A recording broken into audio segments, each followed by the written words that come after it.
কিন্তু জিজ্ঞাসাবাদগুলো খুব শোনা আমাদের, মানে আমরাও কি করছি সবকিছু জেনে বুঝিয়ে সব আছে।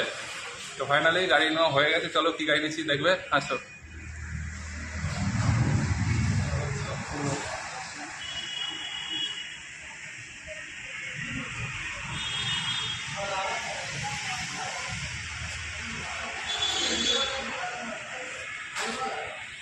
তো এসপি ওয়ানটার পিকআপ নিয়েছি, গাড়ির কাগজপত্র দিয়ে দিয়েছে, এখন বাড়ি।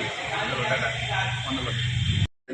তো ফাইনালি গাড়ি নেওয়া হয়ে গেছে, দেখতে পাচ্ছ এই যে গাড়ি এসেছে।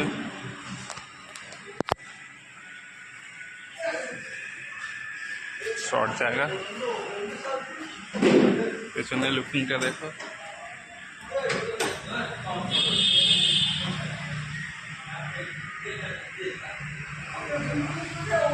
তো গাড়ি কেমন হয়েছে কমেন্ট করে জানাও, ঠিক আছে সবাই।